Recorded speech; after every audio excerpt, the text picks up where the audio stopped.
Music stopped. People unmuted. Sam, give me a beat. And I don't know how much of this is coming through in there.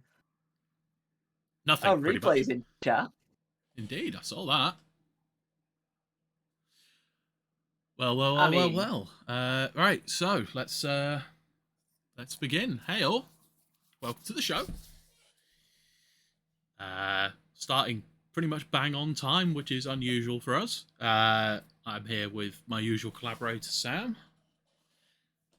Sam? Hello. How the fuck are you? I'm bloody really excited to be back again and doing this. How are you? Mildly worried about the quality of your video, but it's fine. We'll be fine. I'm sure it'll all even itself out. It'll all be okay. Yeah, we'll be okay. Brilliant. You feel ready for the show tonight? Ready to dive into what 2024 is going to be? Yeah, I cannot wait.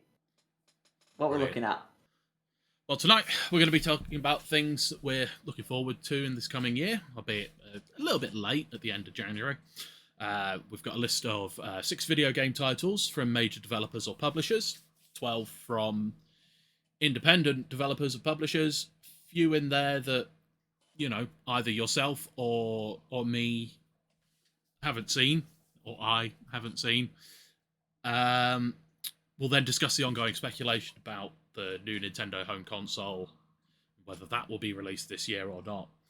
Then we'll gloss over 6 movies that we think we'll enjoy in the year coming, plus a couple of TV shows, one of which will not surprise anybody.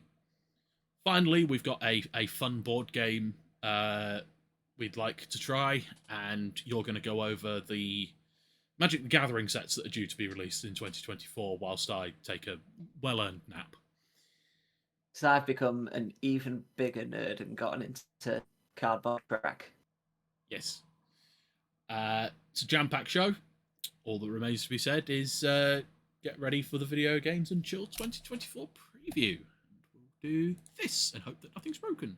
Nothing's broken, apart from your camera is too small. My camera's small. And your audio is breaking up like nobody's business.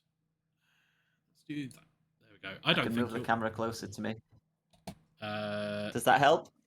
The camera, the mic. It's not to do with the mic or the camera. It's to do with the internet. Yeah. And unfortunately, there's very little we can do about that. But we'll get through it. We'll get through. So, we should start off by saying this is not an exhaustive list of either games that are coming out, games we intend to stream, games we're looking forward to this year. You may balk at some of the things we've omitted. There may be things that we don't realise that we've omitted until somebody points it out. There will be things we don't realise. There will be, yes. So with that caveat well and truly thrown into the ether, we're going to begin with new games from big devs. Starting with one of the larger, used to be independent, now owned by Microsoft, developers of Fallout New Vegas, The Outer Worlds, and Pillars of Eternity franchise. Starting off with Avowed from Obsidian Entertainment. I can never remember the name of, and even when it was on this list, I was like, I've never heard of this until you've just said it's from Obsidian, and now I know exactly what game this is. Yeah. So, we've got this listed as a Q3 2024 release. I think it's probably likely to come out in the Christmas window.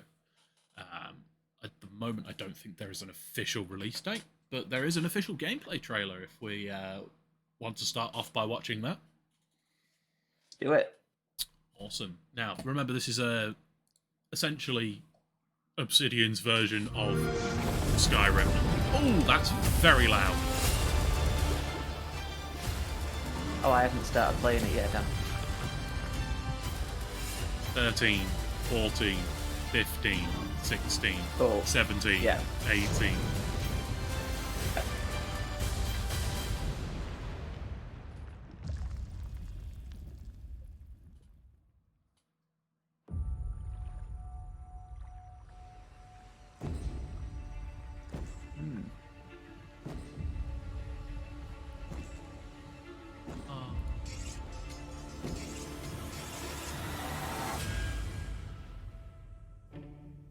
people don't like you very much, Oh, do they?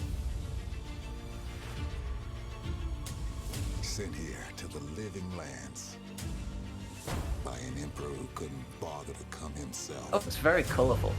It is. This is what I really enjoy about what they're doing, is that, yeah, it's their version of Skyrim, but To it's got investigate some all of the plague colourful, wondrous stuff that that seems to be the Outer corrupting Worlds our has. very souls. Mhm.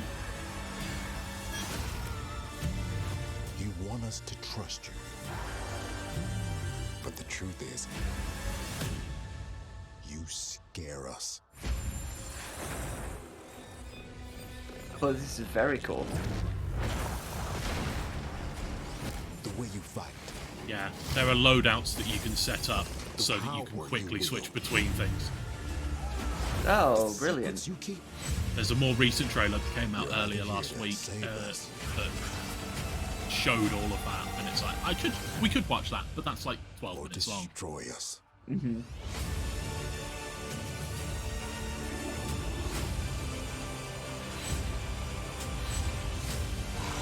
So now that you have all this power, what are you gonna do with it?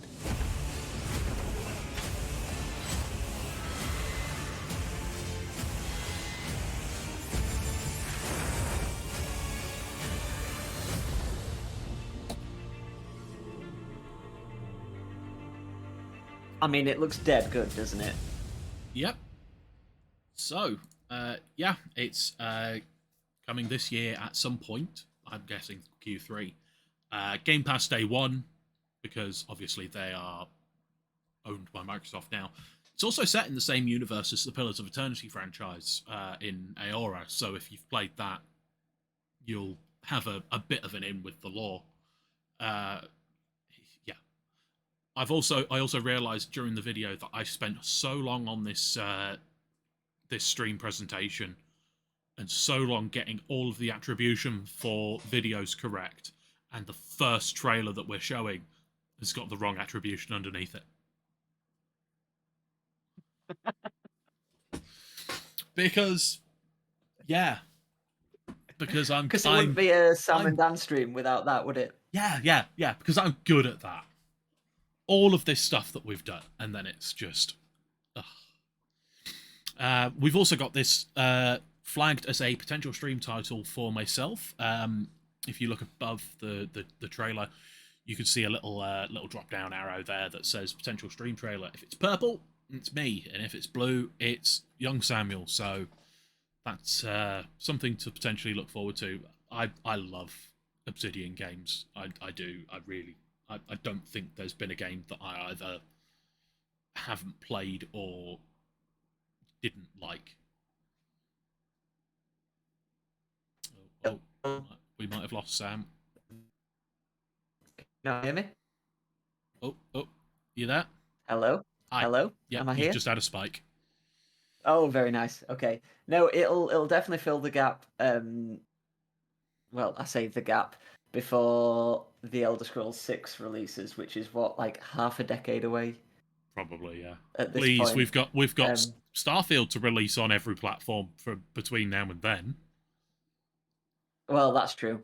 Starfield mobile version and Exactly, yeah, and Starfield for Alexa Starfield and on Alexa. Yep. And on a calculator and everything in between. Yeah. But no, looks good. Looks really good. So the next one is a bit of a weird one. It's a League of Legends game. I have not seen this yet. So this is a first reaction from me. Yeah, so this is a title being developed by Lazy Bear Games, set in the League of Legends universe. It's a crafting RPG, is what they're calling it. Sort of a pseudo cross between Stardew Valley and Animal Crossing. And Lazy Bear Games, if you weren't aware, are the developers of Graveyard Keeper, and this was originally designed, or at least it started life off as a sequel to Graveyard Keeper. And then I don't know Graveyard Keeper. if you've not played Graveyard Keeper, you need to do so. It's a properly decent little indie title. but yeah, we'll Tell me when to press play. we'll hop on to the announcement trailer and starting now.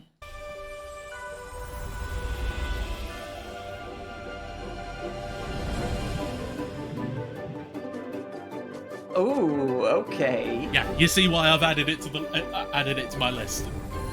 Okay, I like. This is not where I was expecting this to go. I mean, you know, cute isometric pixel art.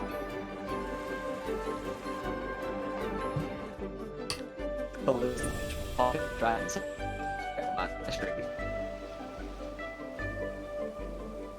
We might have lost Sam. But Oh, yeah. it's just a charming little wholesome title. It just happens to be set in the saltiest universe in the history of the planet. But the League of Legends things that they're doing outside of League of Legends just seem to be going from strength to strength. Oh, and a talking sock. Yeah. Talking sock. SCS, right? Yeah.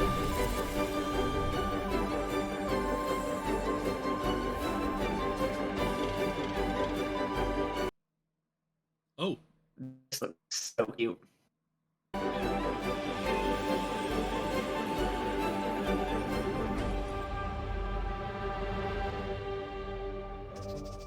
I just lost dropped a load of frames there.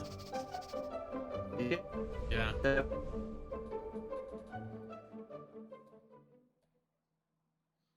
So yeah, that's oh no, spoiler. That's Bandle Tale, a League of Legends story. This is my first time watching this trailer, and I think it's so cute. I can see why you added. Now, hopefully, this will run a little smoother. I really think it's probably Chrome that's just like hammering everything. Yeah. Because already it seems a little smoother. Right. Okay. Apologies for that, everybody. I currently don't have access to chat. Oh!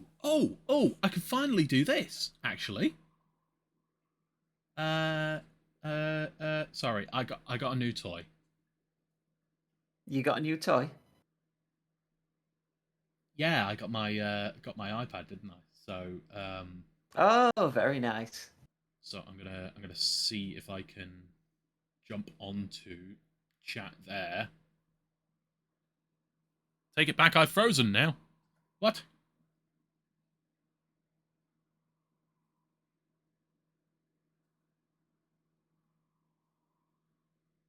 Right, Oh, I'm in your chat now. Right, okay, excellent. Right.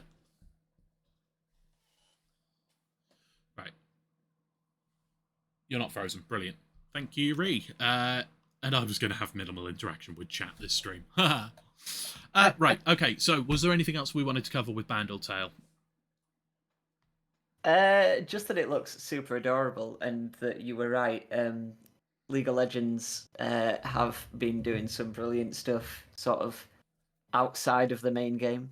You know, what was the TV series, the Netflix series that Arcane, and then season 2 is coming soon as well. Mm-hmm. And there's been another League of Legends spin-off game, hasn't there, before this that was really well received? Yes, I believe it was also set in the city of Bandle. I don't know whether that's accurate, but this game is out on PC and Switch on the 21st of February. I believe, because it's a Riot game and Riot are now owned by Microsoft, that it will also be on Game Pass, but not on Xbox. It's what I would love Nintendo to do with the Splatoon world. It's what I would love Blizzard to do with the Overwatch world, using like the cast of characters and the lore and stuff that they've got, and putting it into things that like non-League of Legends fans might enjoy. Yeah, because I don't think I don't think I've seen anybody that has watched Arcane that hasn't come away from it going, wow, that was actually really quite good. Right. Next up is a weird one, because it is a game that likely neither of us are going to play. And that's Final Fantasy VII Rebirth.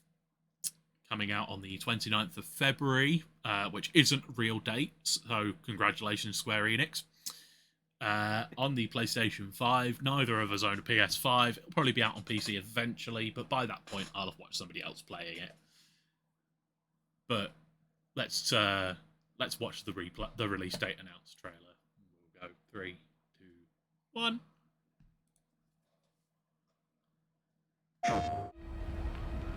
The world's ending. At least, that's what everyone's saying. This sky, I don't like it. Ready to fire, sir. Welcome to the New World Order. Fire! I mean, I've never played Just a Final close your eyes Fantasy, and but the listen. character Tell me designs you are so can't hear strong, that. aren't they? Her rallying cry. I mean, Planet runs out of energy. It and everything on it dies. I've never can shied away overcome from the our fact that Am I the same as these Final Fantasy VII monsters? is not my Am I favourite even Final Fantasy. I don't think human? it's even in my top 5. Okay, we're looking for Sephiroth. But Think you can find him? Final Fantasy, the remake is just Sephiroth. spectacular, and So you what I'm hated seeing the Call from too, this, did you? What are you talking about?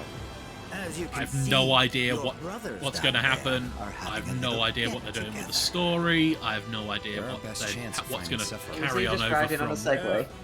I ask because I suspect there's soldiers suffering from I have no idea what's going to come. degradation. Do not Move, be what's deceived. going to come across from You the first know the game truth. either. Trust in me. Sephiroth!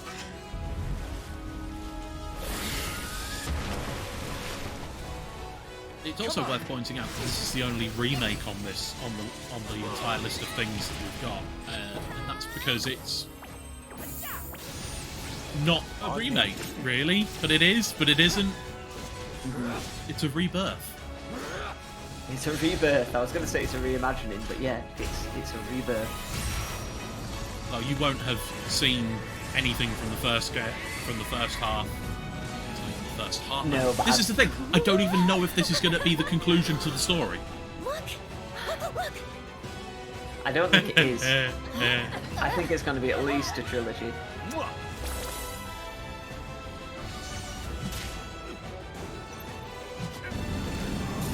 What? Yeah, yeah. Excuse me. Could you look after my friend? Just for a bit.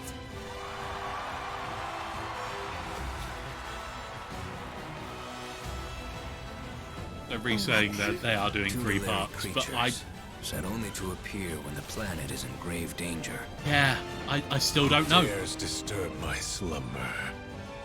It's upon us. Because there has been a game in the between when these two. worlds merge, Yeah, I I'm forgot about waiting, that.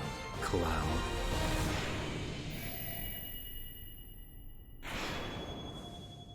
And is it going to be another 5 years until the third one? And the fact that it's on 2 Blu-rays. Oh my god. Yeah. Yeah. PlayStation. So yeah, that's what I'm going to be watching on YouTube for the whole of March. So far there are, 2 parts and like a side game to this one So remake. there's remake, there's rebirth, and then there is, it's not Crisis Core, it's the other one, but Dirge of Cerberus remastered. It's not Dirge of Cerberus, but yeah, there's another one in the middle, and I'm hoping at some point they release either a remaster or just something else to do with the Final Fantasy VII Advent Children, which is the movie that came out when they were really, really pushing Final Fantasy VII on the PSP. I mean, you can't blame them. Final Fantasy VII was like, it's what a lot of people think of when they think of Final Fantasy. Isn't It is, yeah. And to be fair, Final Fantasy 16 that came out last year was spectacular as well. Mhm. It was probably one of my games of the year. Definitely in the music category, which is weird because there are a load of decent game music last year. Yeah, I'm really looking forward to this, even though I'm not going to play it, and it's one of those weird ones where I don't care. It's on the list because it's just that. It is just that game. Mm-hmm. Next up, we have a title which you, I know, are certainly looking forward to. I can't wait. It's a new Nintendo title. It is Princess Peach Showtime. That's coming out on the 22nd of March this year. It's a sort of stage play with weird transformations. They released a new trailer today, but this is not that because I only saw it 5 minutes before we went live. I did as well. I was going to say something, and I thought, let's not throw a spanner in the works now. It is also interesting note here, the first game to feature Peach as the main character since Super Princess Peach on the DS in 2005. So, you know, women get put into games once every 20 years when they're Nintendo characters. I mean, that game was like a sexist mess. So it really was. It was not great, but this actually looks like it's going to be properly decent. Yes, this isn't Princess Peach having mood swings. No, we'll watch the direct. No, it's her having multiple personalities instead. Let's watch the Nintendo Direct announcement trailer. Going in 3, 2, 1. Oh, spoiler. What? Sorry, Do I need to restart? No, you're ahead. It's fine. Okay. One day, a loyal toad presented a flyer advertising a show at the Sparkle Theater. It's so ridiculously Nintendo Princess as well. Peach and some toads It is, went isn't to go it? see it. But then, the Wicked Grape and the Sour Bunch suddenly made their grand entrance and took center stage. So this is the Now, first it's of up our to Peach first and the title on theater's our guardian list Stella of to at save the least play 2 and the day. where the main bad guy is a giant purple This perfect something. performance has become a terrible tragedy. Oh yeah. Yeah. Luckily, Peach can use the power Oh, of I Stella's just ribbon to love face how, off against like the you Sour say, Bunch. just how unashamedly Nintendo this is. Yeah. The ribbon alone won't always cut it, though. It's So so let's do colourful this. and sparkly and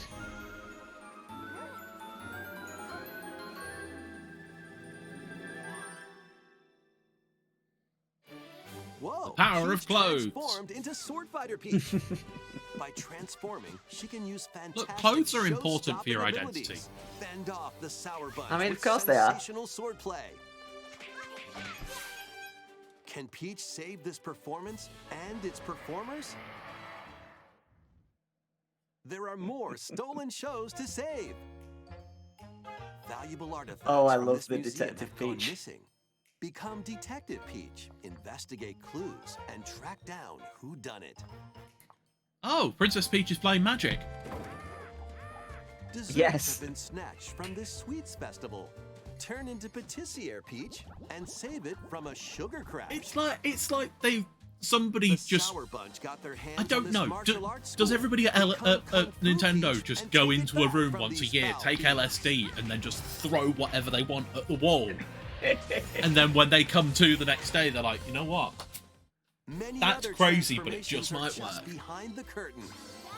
The stage is set. Our what I leading like lady is that it's ready like for the spotlight. unapologetically like girly and feminine, but like Princess Peach Well, not- Showtime. Yeah. Makes its debut on Nintendo Switch March 22nd.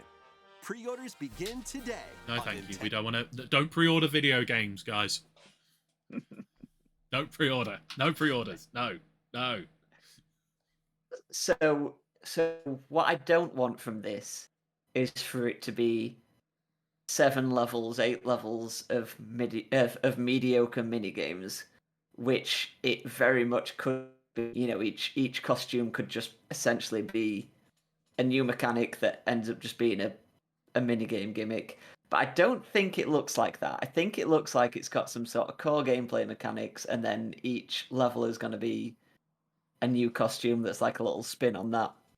And then I assume the last world is just going through each costume and tying it all together. Something like that. I mean, yeah, it certainly looks like an interesting one, and it's got you flagged as a potential stream title as well. Oh, it's a definite stream title when this comes out.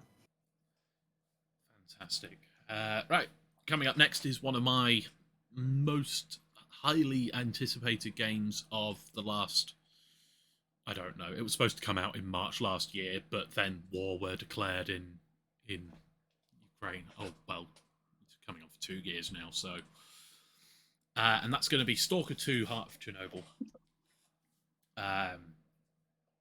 This is a title that actually started development in 2009 with a previous iteration of the development company because they went bust and then only reopened in 2014.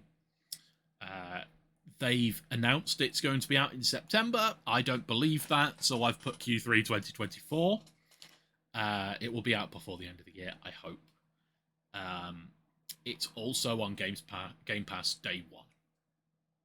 This was like a launch trailer for the Xbox Series X, wasn't it? No. Or like very early on, not a launch title, but like very early on, they were like, "We've got loads of stuff coming, and this is one of them." Yeah. Yeah. So yeah, we'll watch the official 4K trailer, as it says there in big bold letters. We'll go 3, 2, 1. What's happening there?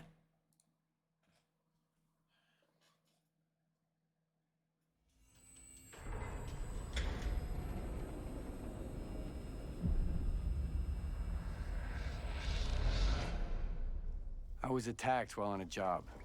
I got hit in the head, and when I woke up, I was in almost nothing but my birthday suit.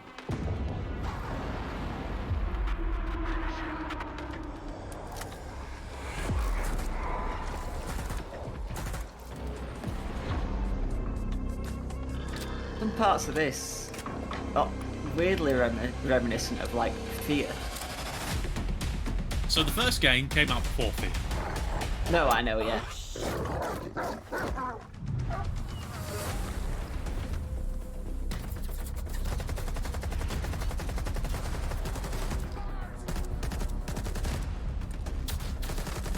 So it's highly stoked in realism. You take a bullet, you're probably dead. Here's a bolt. Where the hell would I need a bolt? Take a look around. Crap. So the bolts you use to throw it ahead of you just in case there's an invisible radiation gravity well. Oh, okay. Which will tear you apart. Door! Open the door! I've got nowhere to go back to, Herman. Over and out. I love the look of that. Yeah. Stalker Shadow of Chernobyl was one of the games that you've always recommended to me, like from, I don't know, the first few weeks of knowing you. Yeah. One of my favourite anecdotes from that game is Games Master, the UK gaming magazine that used to be a thing. I don't know whether it still is. They went to do a preview with the developers over in Ukraine. And they were in the middle of a large field, and they climbed a tower that was in the middle of the field. And they were there on top, hiding from a group of bandits that were closing in on the tower. And all of a sudden, from across the edge of the field, a herd of I think it was deer or something rampaged across the field, killing all of the people that were trying to chase them. And the developers just looked at him and went, That wasn't scripted. We don't know what's happened there. And they went into the development logs, and what had happened was an earthquake had triggered about 1.5 miles from where they were. And that had spooked the AI into a stampede that and this is 2005, 6? 2007, apparently. Yeah. And it's one of those. That's dead impressive, isn't it? Yeah. So it's also one of those games where I was on Reddit earlier, and there was an article which was something about first-person shooters with the most content, and right at the very top of the list, everybody was saying, "Look, play through Stalker, and 2 sequels, and then if you're not satisfied, then there's some mods out there that will just absorb your life." And then this is coming, and this is one which I will definitely potentially stream. Definitely potentially. Potential stream title, yeah. I'd just like to point out that the GameSpot video is called Stalker 2 Heart of Chernobyl. Yeah, so's the game title in the top left. Oh, it is? Yeah, it's almost as if that's how they've spelt it. But they haven't in other places, have they? Yeah. I believe they've gone back to the original spelling of the area rather than the westernized or... they have? Yeah. Well. Yeah. Colour me ignorant. Indeed. Right. Next up, we've got the last game on our big games list, and it's the one which I know least about, because there is fuck all information out there about it. Absolutely nothing. But it's on the list because it's a Lord of the Rings game. It's what they are describing it as a cozy hobbit sim. So essentially, you're going to be a hobbit in the Shire, living your best hobbit life. It could be shit, like Lord of the Rings Gollum. It could be great, like Shadow of Mordor. It could be filled to the brim with microtransactions, like Shadow of War. It could be meh, like Return to Moria. But there is a teaser trailer. It is 30 seconds long, and I'm just going to click play now because it's 30 seconds, and it really doesn't show much.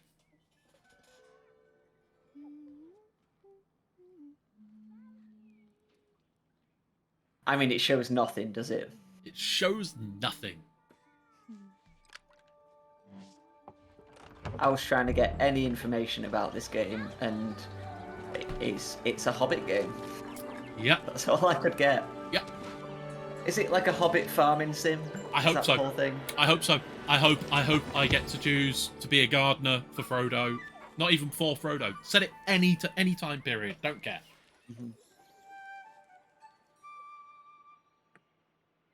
I hate the fact that it's the Lord of the Rings game, rather than just a Lord of the Rings game. But yeah, we know nothing. We know nothing other than that it's being developed by Private Division. Do you know anything about them? They develop video games. Oh, brilliant. But it's coming out on PC, PS4 and 5, Xbox One and Series S and X, so yeah, at some point this year. So probably 2025. But yeah, it's a Hobbit game. That's all the information I need. Imagine if it's as bad as Gollum and the Lord of the Rings name just becomes synonymous with bad video games. And bad TV shows.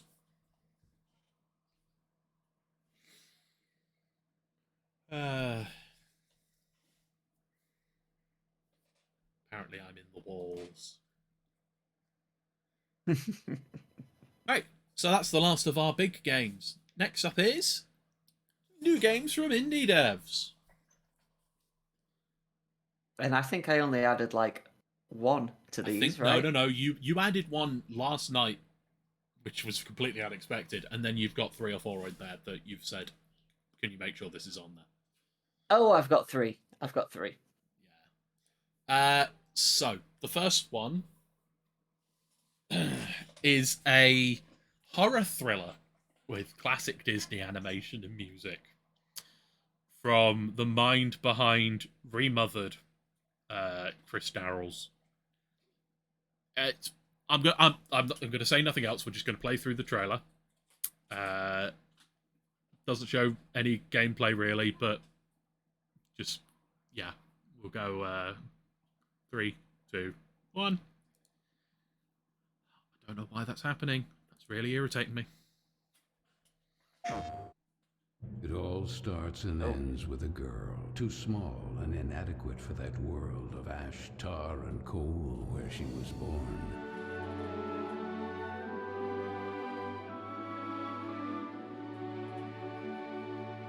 Luckily, even if that place turned out to be very hostile for her, there she met Carol. I mean, it's going for the same vibe as Over the Garden Wall goes for, isn't it? Yeah. But More I mean, just look at that vibe, animation quality. It's just, it's Oh, yeah, it's beautiful, so pretty. But it's guaranteed nightmare fuel. I also guarantee that there are going to be parents out there that will see the box art or something and buy it for their kids, and there's going to be 3-year-olds that are terrified. Because it's not going to be a nice, calm, sweet game. No.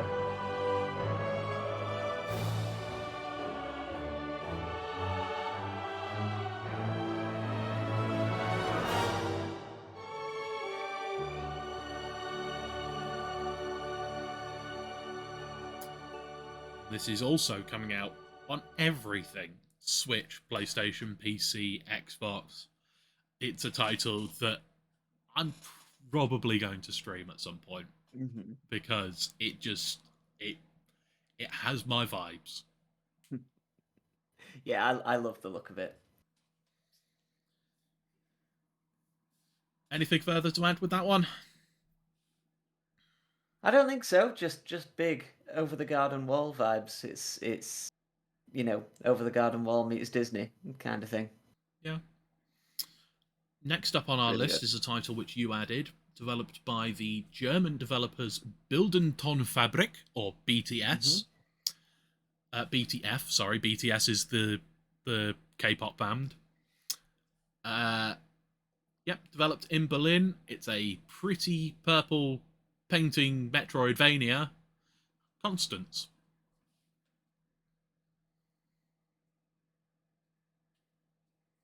We ready? I was wondering if you had anything else to add, but no, let's No, just go for it. Yeah. It's irritating me. I don't know why that's happening.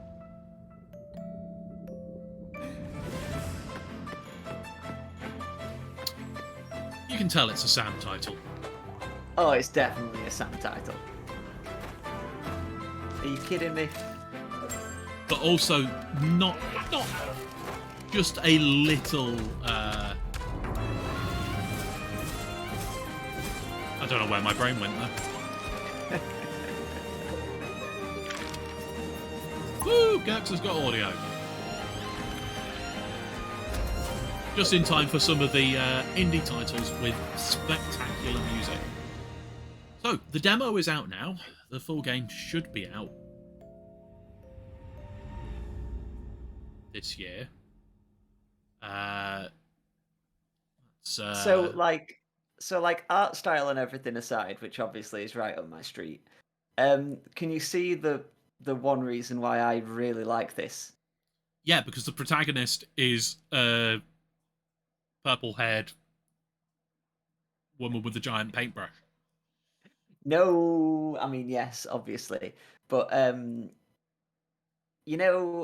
reason I loved Shovel like Knight, Hollow Spectre Knight. of Torment. It's like Hollow Knight. It's like Shovel Knight, Spectre It's of Torment, where you like attack upwards and diagonally different things to do the platforming. Yeah, it's and also Celeste, where a lot of that comes into the movement as well.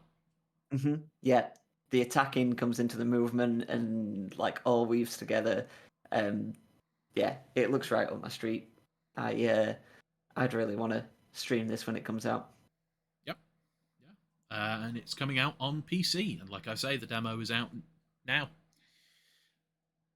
Next up, we have a game that's been on my wish list for absolutely ages.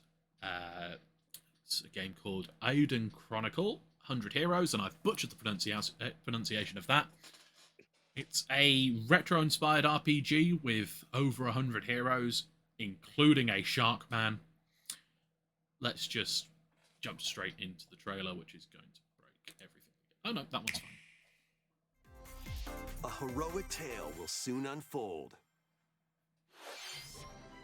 Lead an army of over 100 heroes into battle and put an end to an empire's invasion. I'm glad that since Octopath we're getting way more games that look kind of like in that vein. Yes. And Marissa, a forest guardian. I love the lighting engine on this game. Together to fight for a because you know I'm all about lighting engines, and it's just like journey, they'll meet a variety of heroes. It looks like some of the characters are just right up my street. If I can have an entire army filled with animals going for it. Additional facilities will become available. It's those big 3D environments that look cool to me. It's this. Oh.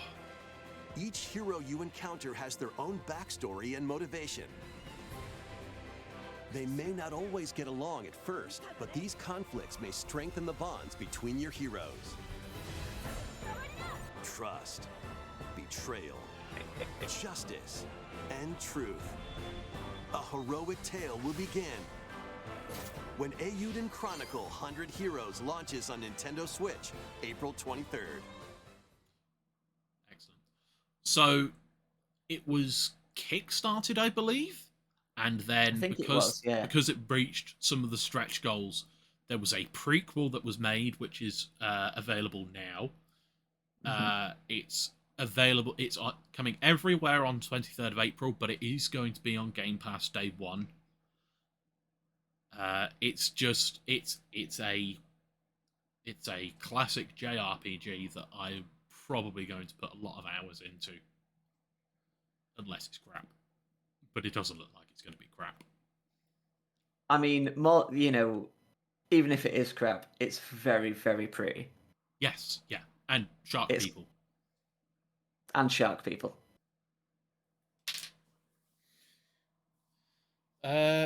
So, that's that one done and dusted. Coming up, we've got Everhome, which is a minimalist, open-ended, wholesome RPG.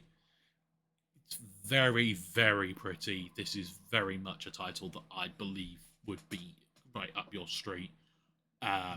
It's also developed by Chunky Loaf. Chunky Loaf. Chunky Loaf. Haven't we all felt like a chunky loaf every now and then? Exactly, yeah. It's like, that is my mood. So this is my first time watching this trailer. It is indeed. So, we'll go 3, 2, 1.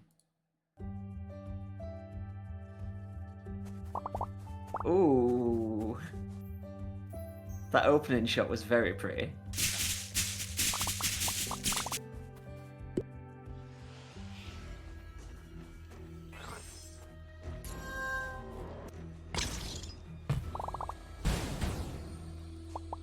Those little collecting items sounds. Yep. They'll never get old, will they? Nope. So yeah, it's coming out on PC. I don't know if you saw the publisher the developer logo at the end there, but it is indeed a cat butt. Like I say, it's minimalist. It's very, very pretty. It's very. I get a lot of Stardew vibes from it. And it's definitely one that I want to keep an eye on for 2024. So far, there's no release date, but they have said 2024.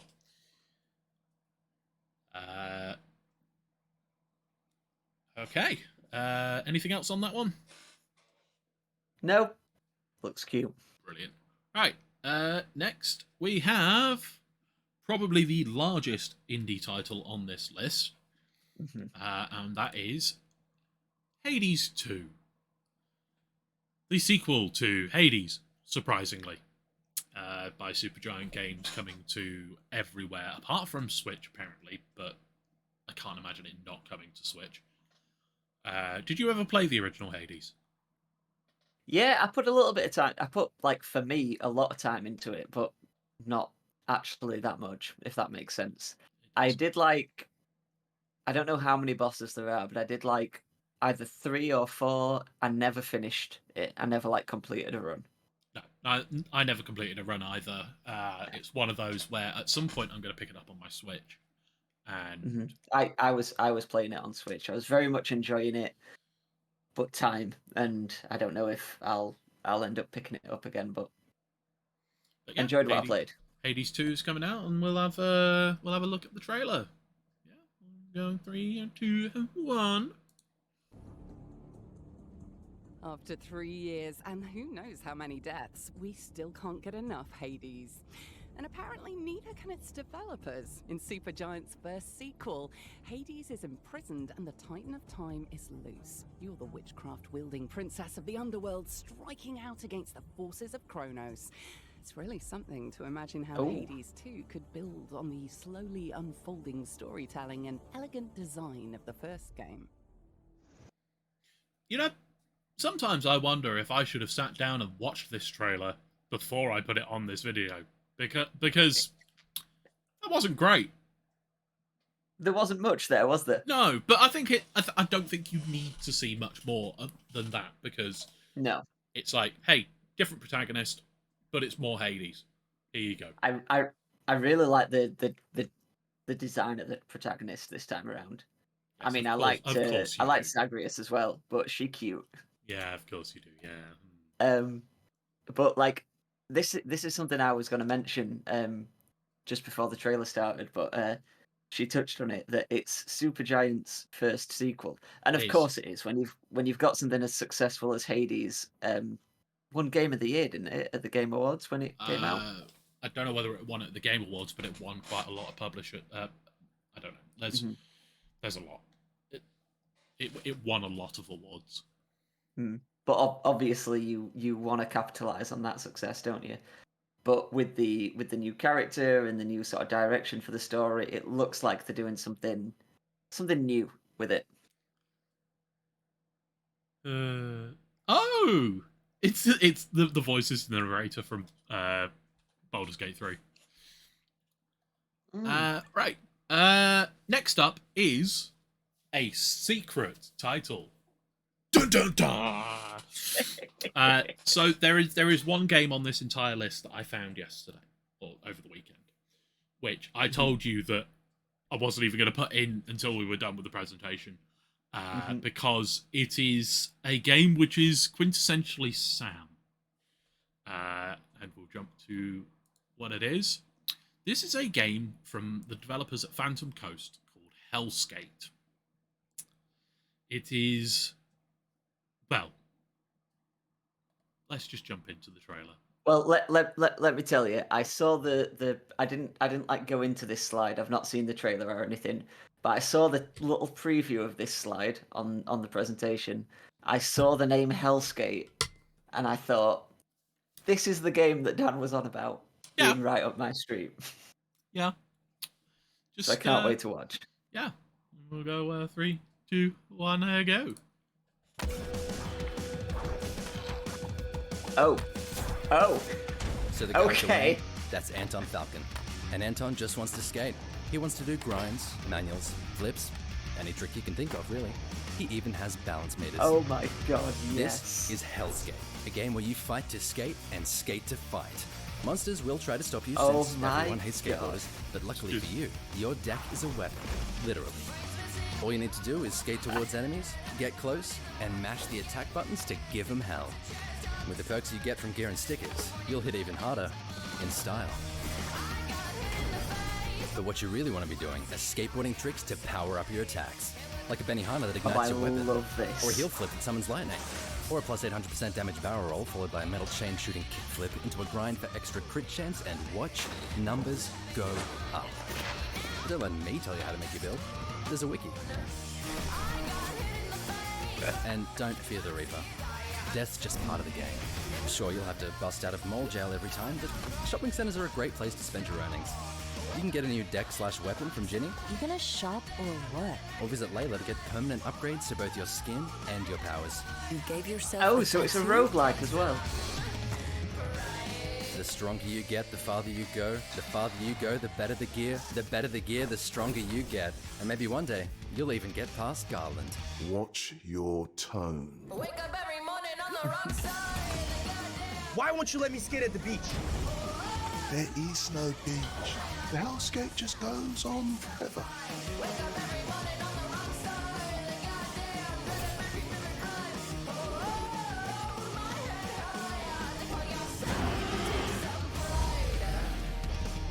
Okay. Yeah. Okay. Yeah. You got me. You Yeah. know me. Do tricks to power up attacks and beat demons. How have I not heard of this game? How I has this don't not been know. in every single algorithm of mine? I Left, don't right, know. and I centre. don't know how I hadn't heard of it until this weekend. It's Tony Hawk's Doomslayer 3000. It's Can I tell you what? Even if this is like a 6 out of 10, 7 out of 10 game, like it's so gonna average, be it'll be so the much most fun. It'll be the funnest 6 out of 10 I've ever played. Like, Yeah. It's coming out on PC. It's coming out on PC soon. Wishlist it on Steam. Go and do that now. is it only coming out on PC? I believe so, yes. At least initially. Okay. But it's just... The whole vibe is so just bang on. Yep. And yeah, it Can't just... wait for that. it I'm actually just genuinely looks- so excited. Yeah. Right. Moving on from that to something a little bit different. Little Kitty Big City. It's a cat sim. It's been Something on a little bit more hardcore than Hellscape. a little bit, yeah. It's been on my wish list for about 2 years, and it's finally coming out at some point this year on Switch and Xbox and PC. Developed by Double Dagger Studios. Let's watch the trailer.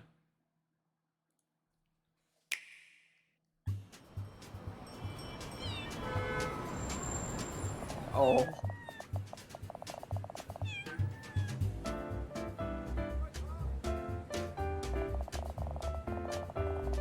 I love the music in these kinds of games. I know. Trust me, we've got some really good music coming up. I mean, it's like Good Job. It's like Untitled Goose Game, like that kind of vibe, isn't it? Yeah.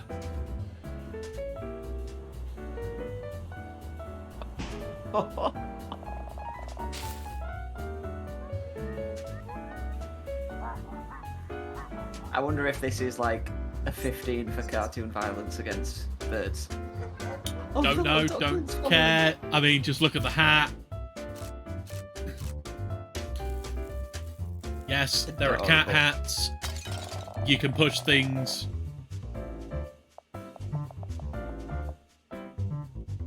It's not as dark as... It's not as dark as Stray. It just... It speaks to me, and I will stream this. That looks so adorable. I will walk around and I will push things off. So, a number of years ago, Ree was considering playing an RPG. Just perfect timing. Just as we. So Ree was Bobby considering makes an doing a tabletop RPG based on being cats, Mm-hmm. and I wanted to be involved just so I could be a cat, and it would get to the combat if there was combat, and they would turn to me and go, "So Daniel, what do you want to do?" And I would go, "Has the sunlight moved?" "No, I stay where I am." "Has the sunlight moved?" "Yes, I moved back into the sunlight." They never got around to doing it, but I was so looking forward to that, and I'm so looking forward to this. looks so much fun, doesn't it? Indeed. The art style, the music, everything just fits so well. It's I mean, just look at the duckies. I know. Bobby had some incredible time in there, didn't she? Oh yeah, yeah. Okie dokie. Another game which I think is going to be right up your street. I don't know whether or not you've had a look at this one or seen this one before. Is a game from Scowl called Magical Delicacy. It's a cozy cooking platformer. You find people, you make food for them, you deliver the food for them. There's probably some sinister undertones going on somewhere, but the trailer is just wholesome as heck. And we'll start that one now. In this cozy platformer, play as young witch Flora, who cooks and delivers tasty treats to the townsfolk of Grot. I wasn't expecting a platformer. I said platformer. Choose a fitting recipe and gather your ingredients through different means while exploring this beautiful harbor town. Let's start with slowly roasting the mushrooms in the oven and preparing the cooking pot. Remember, for this order, you are asked to avoid anything spicy. Flora, you only have a spicy horn pepper. We can work with that. It's not in the recipe, but you can use additional ingredients to outweigh the flavors of others. Let it stir with a spark of magic, and come back in a second to collect it. Now, it's time to deliver your magical delicacies. The fabled stew. Yeah, it's one of those that just looks wholesome as heck, and you know, I get the feeling that it's one of those games that it might not be very long, but I feel like it's going to be one that I'm going to love. For sure. Right. Next, we have the one which you added late last night, and we've got the animated trailer, which isn't gameplay. It's got a bit of gameplay spliced in there. Have you watched this trailer yet? I have indeed. My notes are 3D platformer and Death by Penguin. So it's by Christian Whitehead, the same guy who did Sonic Mania. Also known as, like, the best Sonic game in the past, decade? Maybe longer? 20 years. Since the Game Boy Advance ones came out. Yeah, absolutely. So that's kind of got me sold an original IP and platformer by him and Evening Star. Let's watch the official animated trailer.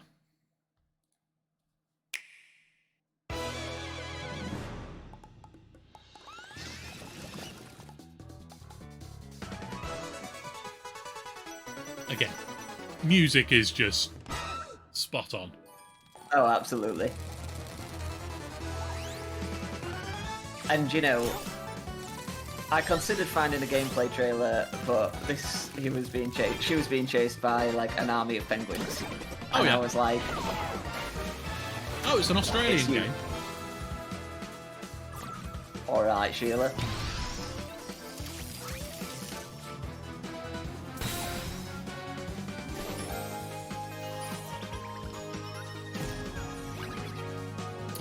Oh, you fight the internet.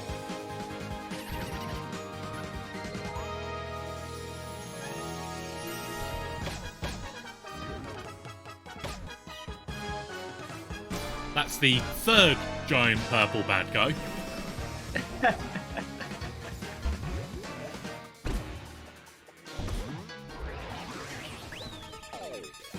I mean, it looks cute, doesn't it? Yeah. And that's the gameplay there. Yeah. The little bit of gameplay that you get. I mean, you get chased by penguins. And you can see it's sort of Sonic inspired, can't you? Oh, definitely, yeah. Like part of the levels to me look a bit like Crash Bandicoot if the main character was Sonic. Does that make sense? Like, yeah, there's a lot of Banjo-Kazooie there as well. Mm-hmm. the sort of linear platforming, like 3D, but you're on a straight path forward, and it's all about speed and timing and everything like that. Looks fun. Yep. Yeah. So that's coming in the first half of the year. Next up is a game which I get the feeling a lot of people will have already seen. They should have done. It's developed by All Possible Futures and published by Devolver Digital. It's The Plucky Squire. I remember the first time we saw this game. I think it was revealed at a Nintendo Direct. But the first time me and you saw it, it was. I think we were streaming or we were talking anyway during the live stream, and it was just an instant like. It was when watch this space for me. Yeah, it was when they jumped from the beautiful hand-drawn 2D environments to the 3D environments. Mm-hmm. That was what got me. We'll jump into the trailer and watch out for Humgrump.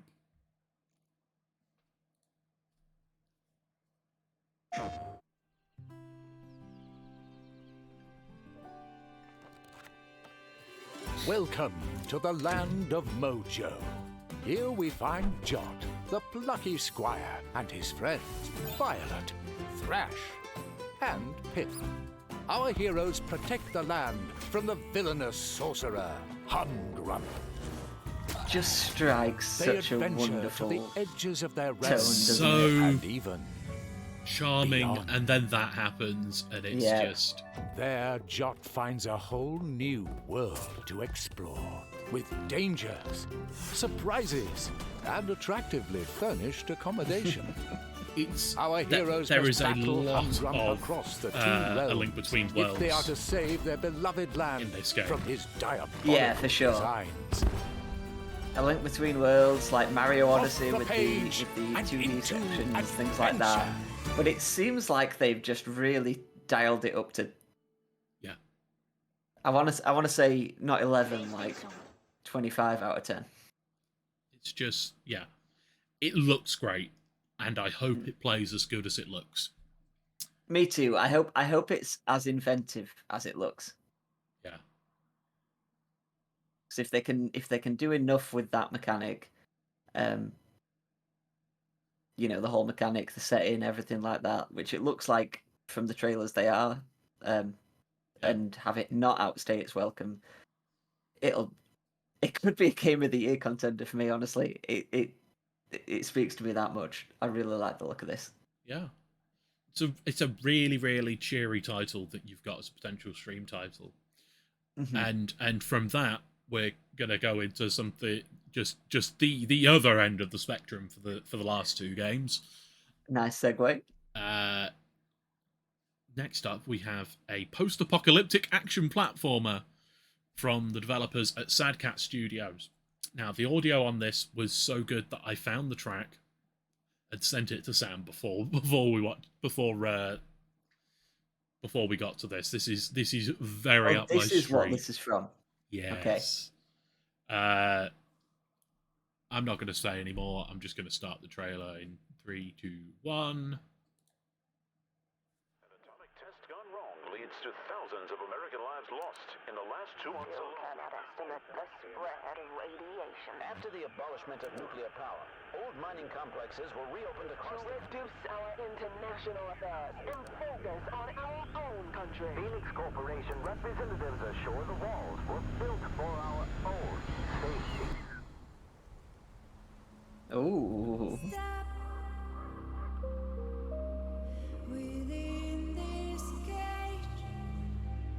Oh, wow. Yeah.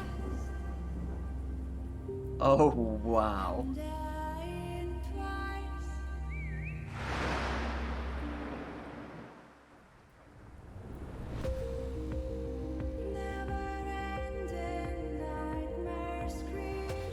Oh, I liked the song when you sent it to me, but in this context, Yeah. it's beautiful. and that's a song written for this as well. Mm-hmm. I mean, you can tell.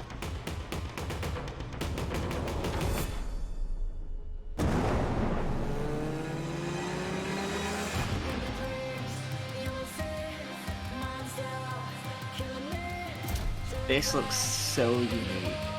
Yeah. And I'm a sucker for the pixel art, dark with neon or fire or whatever going on. Yeah, you know me. I'm a sucker for lighting engines and audio design. And it again, it's one of those where it's just sort of like, oh, that looks okay, incredible. that looks amazing. I'm not sure if it's pixel or voxel artwork, but my god.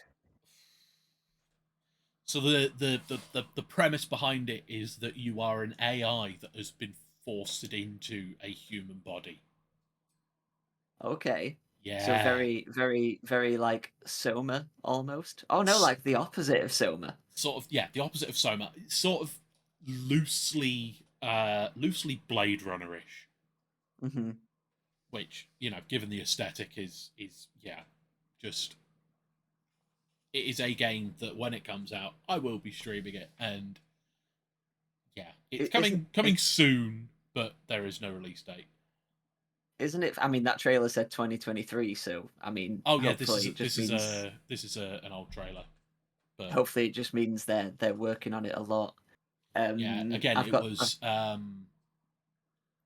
it was kickstarted and it was supposed to come out at the tail end of last year, December, but they had to delay but it. Game dev takes time. Yeah. I mean, look, if they want it to be right, then that's fine. Game dev takes time. Game Freak, come on. No Pokemon talk. No Pokemon talk. There's two things I want to say. Yep. First of all, is that the previous game, The Plucky Squire, and this both look really beautiful to me. And isn't that funny that they almost couldn't be further from each other in terms of like direction and art style and sort of the atmosphere they're going for. Yet they both look equally beautiful. Yeah. And that's we've discussed this before at length, where it's like that's the advantage of this uber powerful hardware that we now have, is that photorealistic graphics are no longer the thing that people strive for. They are, and forgive me for this, they are doing the Nintendo thing of using the power that they have to do the art styles that they're able to, art style over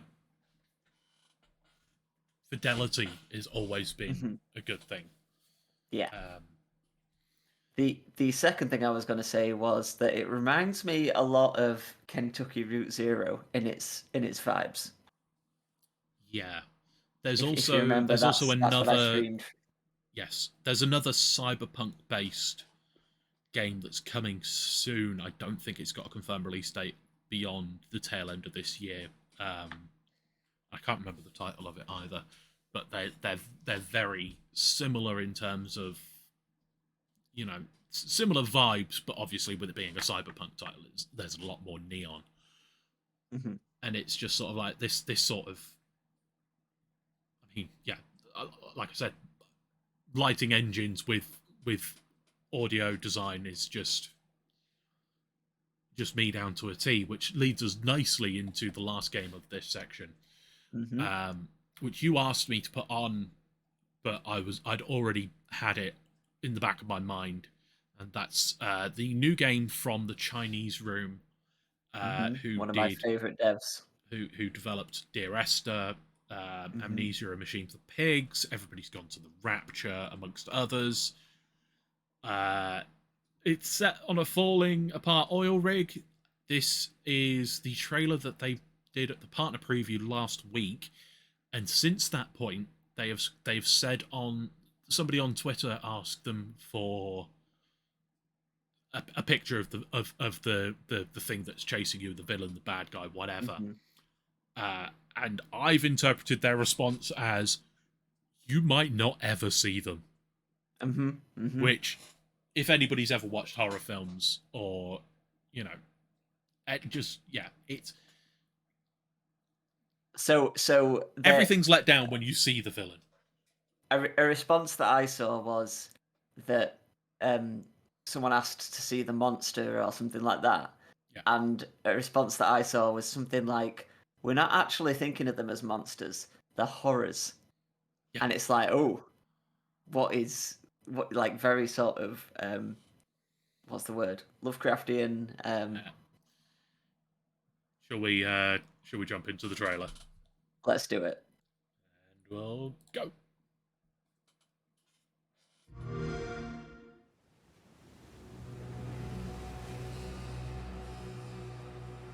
I mean, it's ominous right from the get-go. Again, lighting engine, audio design.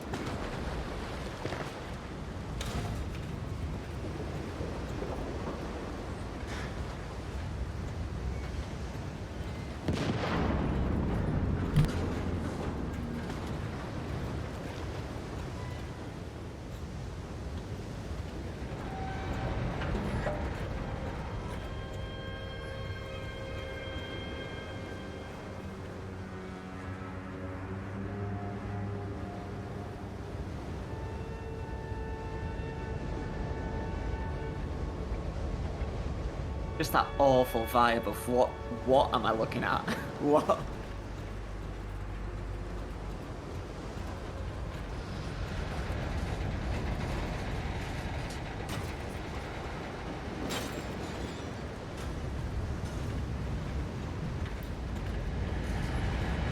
You can tell it's sort of very, very Amnesia inspired.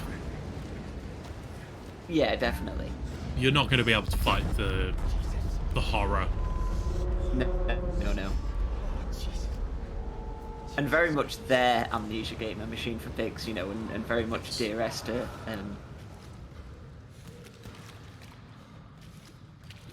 Tight spaces.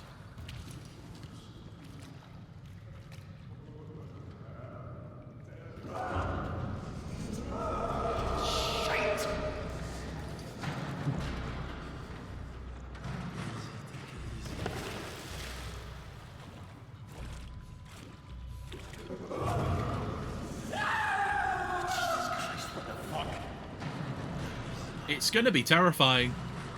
It's going to be terrifying. I've put it down as a potential stream title for you.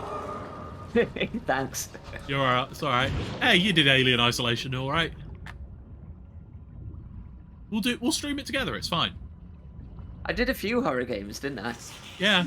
I did Outlast. Yeah.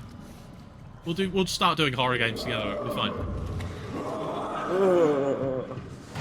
I just need to pass my driving test, and then we can do like every other weekend.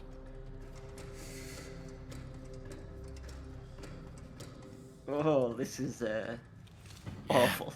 This is the thing. It's my kind of horror as well, sort of atmospheric and just. Stay away.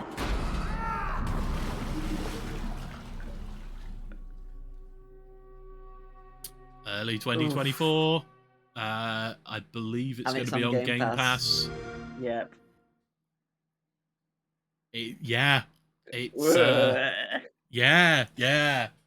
We've That's got me all squirmy. It's got you all squirmy, yeah. So I think that's the point where we should probably just take a little bit of a break, don't you? Yeah, thank you. Yeah. I'm going to jump to this screen because next up is going to be new hardware, maybe. But yeah, I'm gonna run some ads for a little moment, and we can just take a couple of minute break. That's okay with everybody. We'll be able to sleep now. Yerks will not be able to sleep. I'm going to put my dinner in the oven. How do I do this? Is it that? Oh, I can do that. I don't know how to do this, Sam. Squirmy Samuel. I've been very squirmy. Can I not do that from here?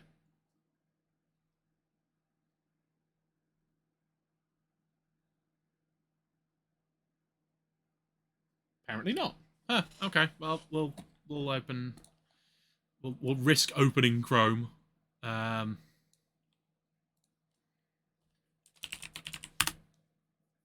Because my stream has been... Everything's been perfect since that point. But, yes, so I will jump to... What's happening with those bits of my hair? I don't like that. You know we're still on stream, right? Yeah. Okay, as long as you're aware. I'm allowed to do my hair on stream, aren't I? That's fine, yeah. I There's don't no have a TOS screen. I against don't have that. a. I don't have a screen to go to. You know. So I'm going to go to that, and then I'm going to change this to. Here we go. Here we go. Editing in live. Awesome. Okay, yeah. So we'll.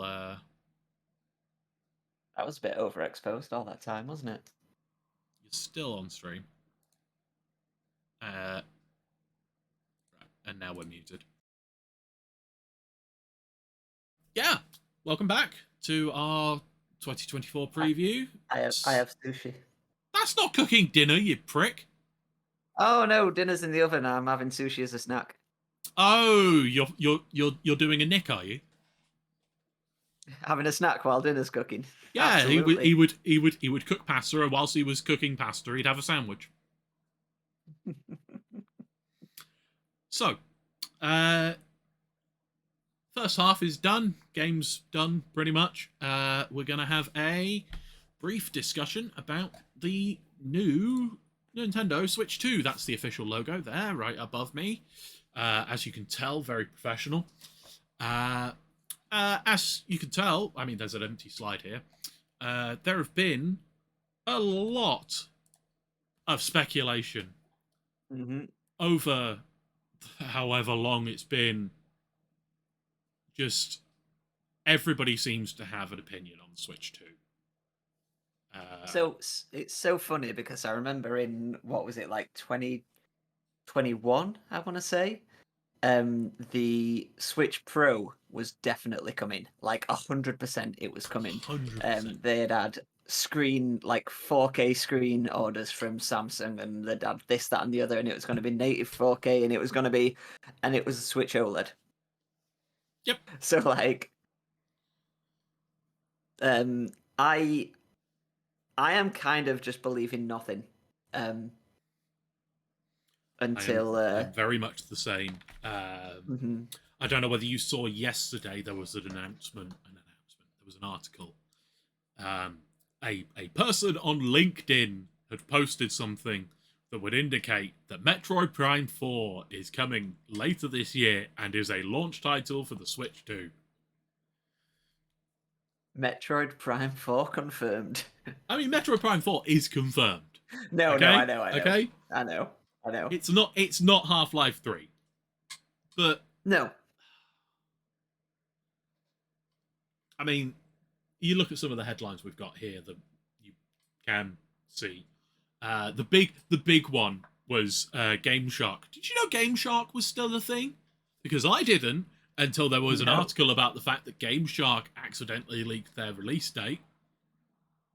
Ridiculous. It's definitely not to do with the fact that Game Shark wants people to know that they're still a thing and they've got AI game helpers. I mean, fair enough. I'm talking about it. Apparently it's going to cost. Worked. Apparently it's going to cost both more and less than what I expect. It's going to be an iteration rather than a revolution, but as we all know, the revolution was actually the Wii. It's going to be both disappointing and the best thing since sliced bread. It's just it's a lot of analysts and I was gonna say the headline industry that's like, experts that the headline that's like second now, the one that's like not that says analyst predicts Switch 2 will be an iteration rather than a revolution. It's like, and will release 2024. I mean, who is paying these analysts? Because I could have predicted that. Yeah. Oh, I could have written all of these articles apart from the Game Shark one because nobody saw that one coming. It's like Switch is incredibly successful, still selling incredibly well, but is old hardware. Nintendo is going to do another Switch soon. Yeah. The Switch is 7 years old at this point, and you know, there is definitely something that they are working on in R&D somewhere. There is some bloke in an office somewhere who is working on a butt-driven controller at Nintendo. You can guarantee that because of how much they throw at R&D. Whether or not anything comes of it, no idea.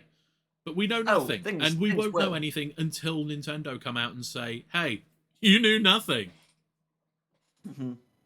I mean, the kind of games we're getting from Nintendo now, like, it's not 2017, is it? It's not Breath of the Wild, Mario Kart 8 Deluxe. No, the games coming, Mario Odyssey, all in 1 year. Yeah, the games coming now do feel like console end of life titles. The let's tide us over until, because we're going to make a loss on the new console.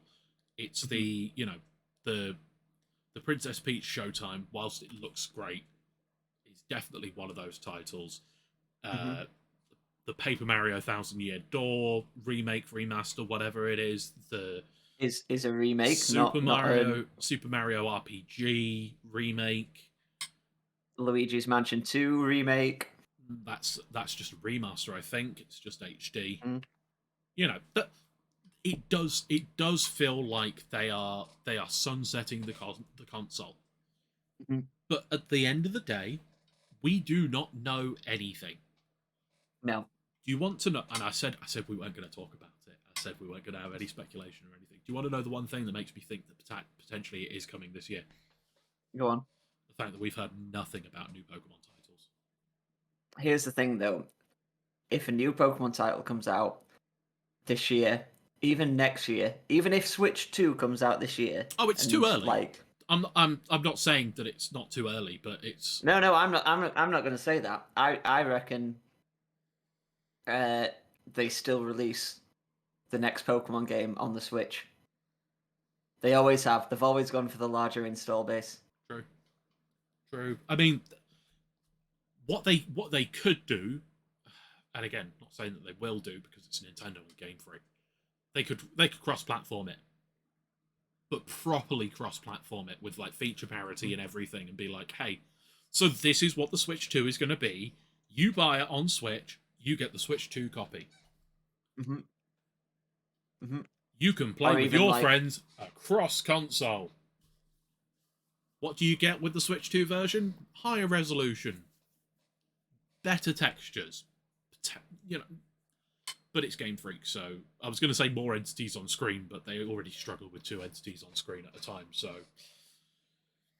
yeah. But no, the fact that that Metroid Prime 4 has been quiet for so long, and the fact that we haven't heard anything about a new Pokemon title, although we will do in February when Pokemon Day happens and there is a Pokemon stream, because there will be. Maybe that's when they announce it. But who knows? It's just one of those things that everybody's saying 2024, and it's not going to be 2024. I think if anything, it'll be March 2025. Really? Yeah, I reckon they'll go for a spring release. I don't think they will. I think it'll be holiday 2024. I know they'll ramp up production of the original Switch and sell a load of them over Christmas, and then shoot everybody in the foot with a March release. Yeah, they'll just shadow drop it. Yeah, they'll do an Apple and announce it, and then a week later release it. A new Switch model over Christmas, like a new sort of exclusive edition. Yeah. But if they can't do that and also save all the games for Switch 2, so it's up in the air what they're going to do, isn't it? Who knows? The one question I have for you, is so Kinda Funny games have what they call weird Nintendo decisions, where like every time Nintendo do something even if it's a great idea, it's sort of it comes with a weird Nintendo decision. I think like probably a lot of the online features of the Switch and the fact that you can't bring anything from past consoles and how bare bones it is, stuff like that. Just strange little things that they do. What's the weird Nintendo decision with Switch 2? They go back to the tiny kickstand. Oh yeah, that's a definite contender. I reckon they've built this sort of, they ditched the virtual console, and they built the sort of streaming service of Nintendo Switch Online. No, you're right. It's gonna be that, but it's gonna be where there are different games available on different machines. Or like different games available on different days, or like something stupid, something very weird, where like it's not just the library that's built up on Switch continues to switch to. As much as I would love that, it's just gonna be a weird Nintendo decision. Yeah. So should we talk about the actual things that we've seen from this, other than what analysts are saying? There is a patent apparently out there for a folding Switch. You know, where you got a foldy screen, very DS-like, where but you can still dock it. There's just raw power improvements. Honestly, actually, there's everything from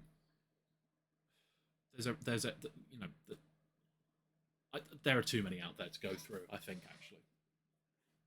Yeah, I mean, the thing with patents as well, and this is why I just I'm not believing anything until I see it. The thing with patents is that like Nintendo will come up with something, and it'll be in stage, not even stage 1, stage 0.5. Like this is what I was saying. Somewhere in the R&D department at Nintendo, that they'll have patented something that will never come out. I mean, you remember the heartbeat monitor? This is the future of gaming, and they couldn't get it working. There are so many things like that with every company as well, but probably especially Nintendo, who really do go out on a limb with every new console.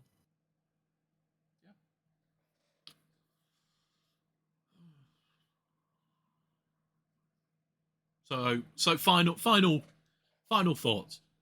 Do you think we will see the follow-up console this year? Do you think there will be an announcement of a new console this year? I've been saying this for years. Every year I'm wrong, but yeah, I do. Fantastic. Do you think it will release this year? Yes? Question mark? I'm not certain. I think it's more likely to release this year. If you were to release a follow-up to the Nintendo Switch, what would you name it? I mean, I'm looking at Gurks in chat. Switch SP, DS, Switch 2, which I reckon you'd call it the Dual Switch. See, I think the Nintendo DS. I think they go back to the good old days and they call it the Super Switch. I actually don't hate the name Super Switch. I don't think they'd do it. I don't think they would. Nintendo. I think they would be. They would. I don't think. I think they would be more likely to call it something like the Switch 64 or the Switch Cube than to go back and be like, yeah, it's the Super Switch. The Switch U. No, don't make me don't remind me of that. They just call it the Wii 2. Yeah. Just out of nowhere. The bloody Wii. Right. 2. So, Nintendo Switch. Nintendo Switch. Switch 2 like an L. Switch 2. Woo! All right, moving on. Moving on. To upcoming movies and TV shows. I don't believe I've put anything in here, so You have You have put a TV show. Oh, I've put a movie in here as well, unless you already had it in. You did add a movie as well. Okay. Yeah. So we'll probably rattle through these pretty quickly. The first movie upcoming and potentially out next week, is Argyle, the new Matthew Vaughn directed spy thriller, with Henry Cavill, Bryce Dallas Howard. Everybody's in this. Apparently, Dua Lipa is in this. Apparently, that's a thing. She's a thing. The plot is a spy book writer is essentially writing the activities of a spy organization. Brilliant. It's Matthew Vaughn. It looks like it's going to be bonkers, and that's pretty much all I want. And it's written by Jason, and I heard that Jason fucks. Moving on. So, one thing that you will note from the next few sections. Logos be a bitch. The next film is Ballerina, which is the upcoming John Wick spin-off, set between John Wick 3 and John Wick 4. Ana de Armas is a contract killer trying to find out who killed her parents. She's from the same family as John Wick. If it's anything like her small role in the most recent Bond movie, I'm going to be incredibly happy. Directed by Len Wiseman, Angelica Houston is returning alongside Norman Reedus and Keanu Reeves and everybody else that's involved in that universe. It's hopefully going to be uber violent with Ana de Armas shooting people. Is that Ana de Armas in that picture? I get the feeling that's potentially a stunt double. Otherwise, I'm incredibly impressed. Yeah, me too. Like that back and those calves. That is some good going. I mean, she is very pretty. Yeah, but she looks like she could. Oh, she's been doing 7 a rounds lot of shit out of you. She's been doing a lot of work for this film. Yeah.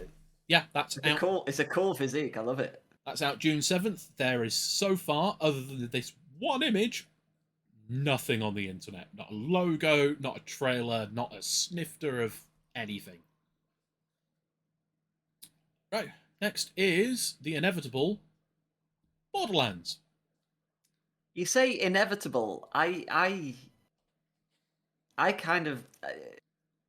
This wasn't on my radar in the slightest. Really, you didn't have this on your bingo card of there will be a Borderlands movie and Jack Black will play Claptrap. Is Jack Black? Oh, okay. Jack Black is playing Claptrap. Yeah, that's all you need to know about this film. That's directed by Eli Roth, who was who does a lot of horror films. He was also the Bear Jew in Inglourious Bastards. Video game movies are back, aren't they? Like really back. They are coming back. Yes. I think they're back. I don't think they were ever here in the first place. We had like Resident Evil and Lara Croft for a while. Which was terrible, and Tomb Raider was terrible. They are back in the sense Silent Hill. They are getting good. But I don't know when the Borderlands will be that, because it was supposed to be out like years ago. Mm-hmm.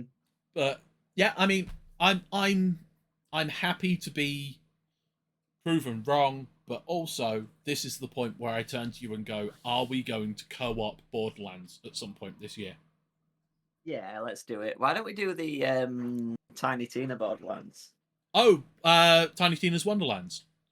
Yeah. Did you pick that up when it was free? I didn't, but I mean, I'll get it on Xbox and we can play. Okay.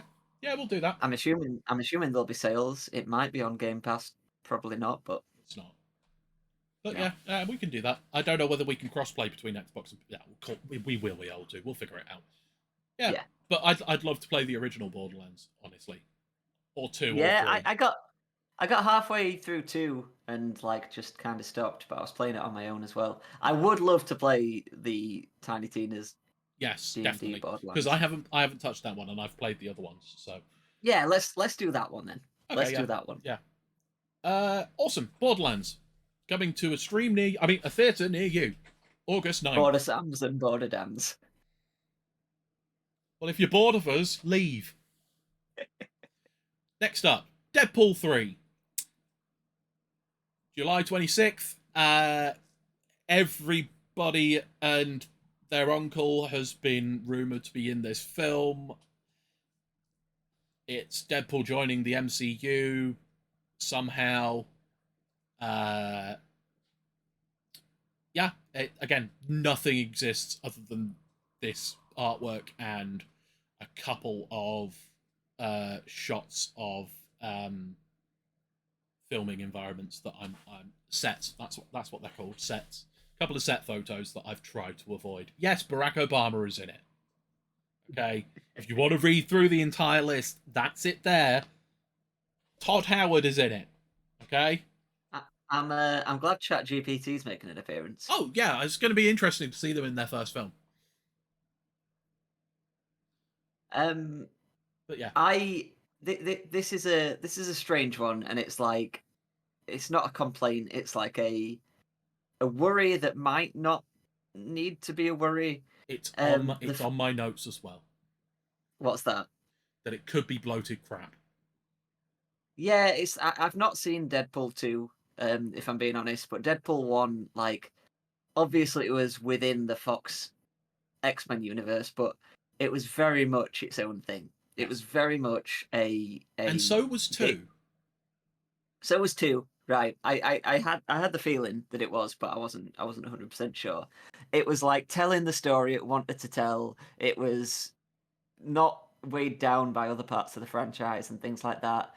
I'm worried that it gets weighed down by the MCU, by the big Marvel machine. But I, for the most part, quite like Marvel movies. I know they've been less well received lately, and there's a few that I haven't seen. This is the thing. On my notes, I've got it could be bloated crap. It could save the MCU. Yeah. And there's pretty much no middle ground there, I don't think. Also, I'm speculating that the logo is that the name of the film is going to be Deadpool, but with a 3 instead of the E. Also, one of the names on that list is a character in my D&D campaign. Now, moving on. Oh, Steve? No. Steve is Marek's henchman. I know. Dune Part 2. Have you seen the first part of Dune? I haven't. Seriously, honestly. Get on that? Yeah, it is. I put it off for so long, and then I bought it when it dropped in price. And then the day after it was released on Amazon Prime. Brilliant. Yeah. And then over Christmas I watched it, and it's as good as people are saying it is. Mm-hmm. I've loved everything Denis Villeneuve's done. I don't know why I hesitated. Part 2 is coming out March 1st. It's going to finish off the first book, and yeah, it's currently on Netflix, I believe. How many books are there? Yes. Oh, okay. Yeah. One of those. There's a lot. There's also a TV series coming out allegedly this year on HBO Max, but it's based on the Children of Dune, which is a prequel-sequel book set 1,000 years before this. Okay. The Dune universe is huge. There's about 18 books, 7 of which were written by Frank Herbert, I believe is the author, and then a load of them written by his son.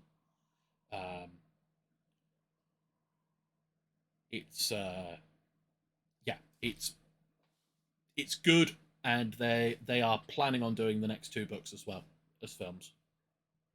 But that would depend on this one doing well. But considering the first one came out and made profit during COVID.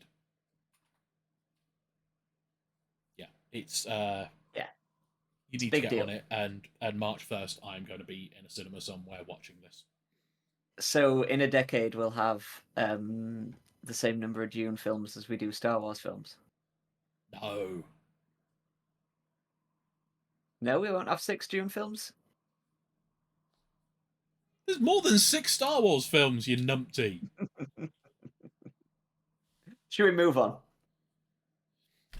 Yes. Next we have one that you added as Joker Folie à Deux, some weird French impressionist film directed by Todd Howard. My notes, I've got Gaga and Phoenix rise together. Brilliant. It's a musical, apparently. Yeah. I mean, like, how do you follow up the first one? I still haven't seen the first one. Oh, have you not? Nope. Again, it's one of those that I keep on putting off and putting off and putting off. I feel like I need to be in the right mindset for it. Yeah, definitely. The first one's I mean, Joaquin Phoenix does a very, very good job as Joker. When I watched it in the cinema, I was just kind of a bit squirmy for a lot of it. In a good way though, you know. This is why I feel like I need to be in the right mindset, because it's one of those that it's probably like really uncomfortable, but I get the feeling it's going to be like this is a weird comparison to make, but like 12 Years a Slave. Okay. Where I sat and I watched 12 Years a Slave, it was uncomfortable as all hell. It is a spectacular film. It is a brilliant film. You could not pay me to sit and watch that film again. Okay. It is an amazing film. It's probably one of the best films I have ever seen. But good Lord, am I never going to watch it again. I'm looking forward to seeing what they do with it. It was a great standalone film. So the sequel, you know, seeming to go in a completely different direction. It works. You know, I hope they make it work. There is a trailer out, I believe, and it's going to be out October 4th. Is the trailer out? I thought that I saw something like. I'm not sure. We'll move on. That's the end of the films. Next up, we have New Who. Coming out in May on BBC and Disney Plus for those of you not in the United Kingdom. Russell T Davies is the showrunner. Apparently Millie Gibson might not be in the season after this, which is kind of upsetting, but who knows with Russell T Davies. I'm still not sure where the special was set. The 60th anniversary ones. Because they never told us where they were. They just dropped us in a city somewhere. I think it's Camden, but there was no big text on the screen to let me know. Oh, I see. There was actually in the 60th anniversary specials. There was a one that not when they started. Not on the giggle, but not on the. Not on the Christmas special. No. Listen, I'm so excited for this. Those 60th anniversary specials were right up my street. The Christmas special was just so silly and goofy. I adore the fact that Russell T Davies has been back for 4 episodes and we have got 2 musical numbers. It's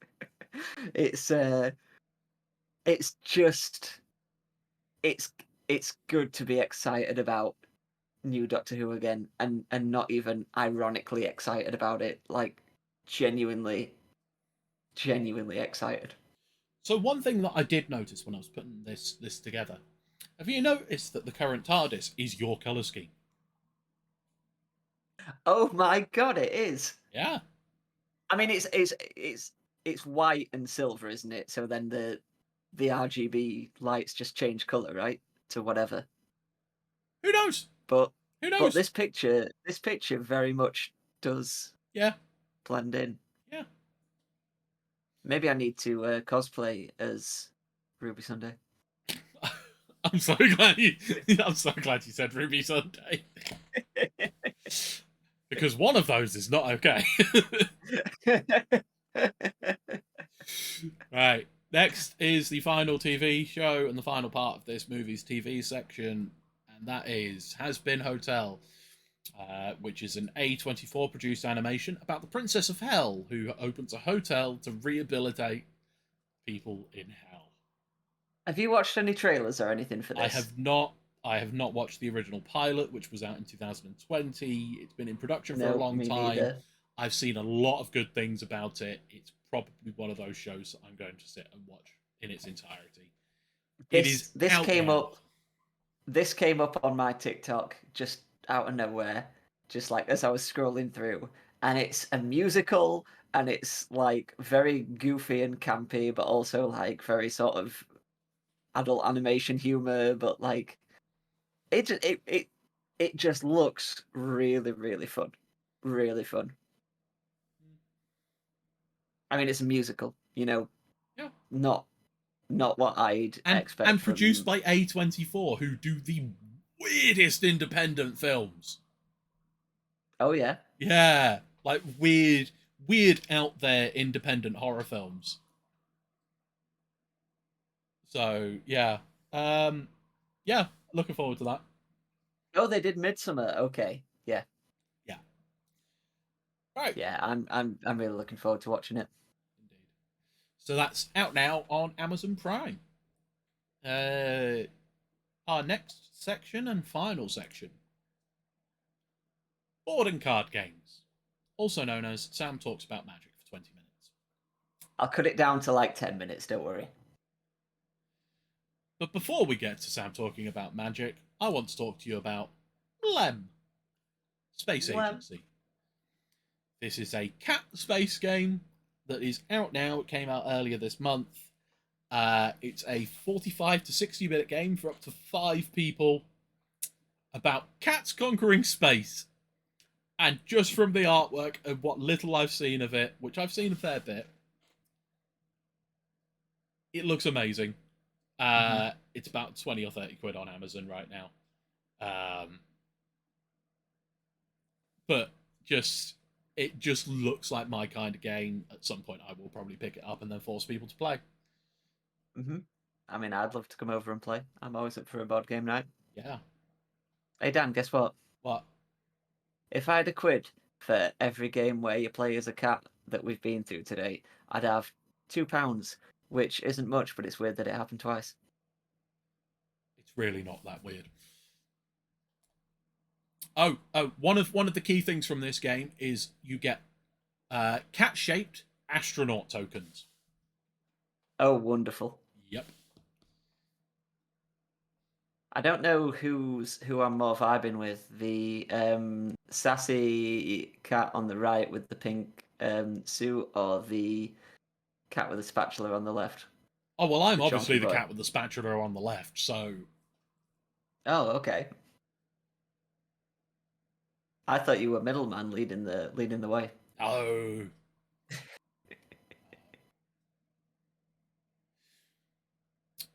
Right. Go talk magic. Tell me when I need to change slides. So, we've done these as 4 different slides. I'm going to keep this quick, but I have gotten, as you know, well into Magic the Gathering this past year. Probably like nearly exactly a year. Year, since I 18 did my months, first. yeah, probably. Yeah. No, year. I bought my first Magic stuff in December of 2022. Went to my first draft like early to mid January 2023. So it's been almost exactly a year. And I'm in. I'm totally in. I love it. And all 4 sort of standard sets that are releasing this year really speak to me, just sort of thematically, you know. So the first one is a total murder mystery, and they're just brilliant at at releasing really on flavor cards. So like I think one I showed you, Dan, was basically a card that creates you 3 creatures and one of them is the killer. And if the other guy doesn't guess right, it'll kill one of their guys. Simplifying it massively, but like it's little things like that that I love. Each set's so flavorful. And all 4 sets, like from a top-down design perspective, really sort of press my buttons this year. So we've got the first one, which is the murder mystery, Murders at Karlov Manor. We've got the second one, if you wanna switch, is Outlaws of Thunder Junction, which is basically all the villains teaming up on a cowboy world, on like a western / cowboy world. The third one, if you go again, is Bloomborough, which is I think you'd actually really like this set, but it's little animals. There's not one human on this plane, apparently. It's a brand new world.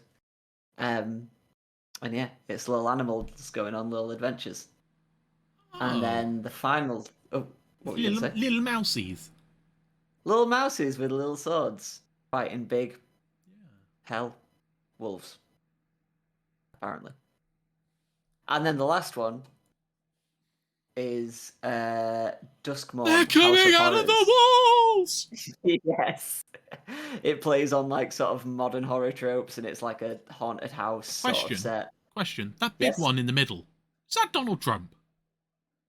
It very much could be, couldn't it? I hope so. I mean, yes, continue. Yeah, he has the hair for it. But yeah, this is just sort of like modern horror tropes. We don't know anything really about this one yet, other than that it's set in a big haunted house. And you scare Freddie Mercury, apparently. And you play as Freddie Mercury, yeah. Well, yeah. So the horror, the sort of horror set, the Phyrexia set that released last year was right up my street. So I can't wait to see what they do with like a different horror, a different vibe of horror, the old modern haunted house sort of thing. Fan-bloody-tastic. I believe if I click on this, we're at the end of our journey through our 2024 preview. Do you have any final thoughts that you wish to share before we send people off to someone? I'm hoping that somebody somewhere is going to tell me where there's somebody that I can raid into. Well, Drew has asked if I am getting Magic Cluedo. I probably am. I probably am getting Magic Cluedo. The real horror is if they keep using AI art and lying about it, Reeve. I know.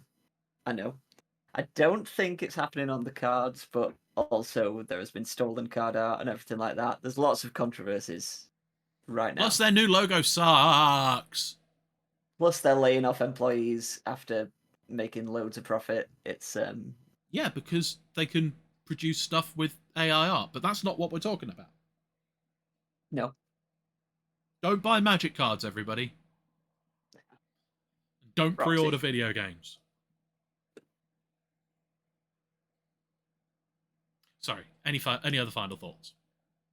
I mean, I've loved this. I've not been streaming for a while, and I can't wait to get back to it myself. But it's been bloody lovely going through these games, and you have introduced me to what might be my favourite game of 2024 in Hellscape, so thank you. Yeah, well, you're very welcome. We will be streaming a little bit more often than we have been over the last however long. I am planning on streaming Friday night. I'm planning on going through my old Pokemon card collection and sorting those out, and we're going to be doing that on stream together. Not us two together, but me with people.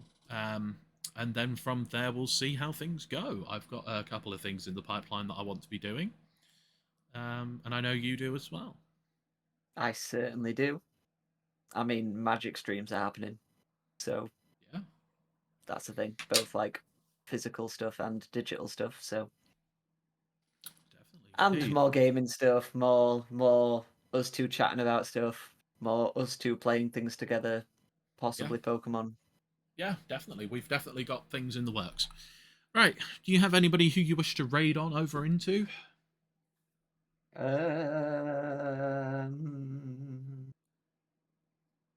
Let's have a look.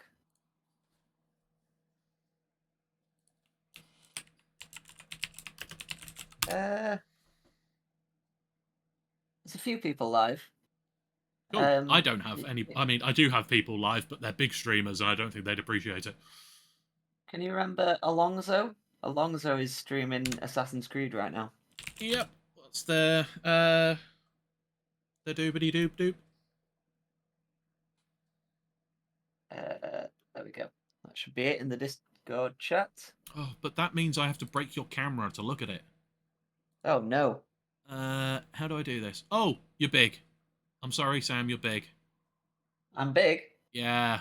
How do I do this? Oh, there we go. Oh, look at me. I'm big. There you go. And now everyone can see the chat. And it's just awkward. Sam, why would you do this? Oh, I'm sorry. Hide I should the have done it chat. in WhatsApp. It's fine. It's fine. We'll shrink you down a bit. All right. So yeah, we're gonna raid on over to Alonso, and yeah, tell them we said hello, and we'll see you soon. See you later, guys. Bye. Ding.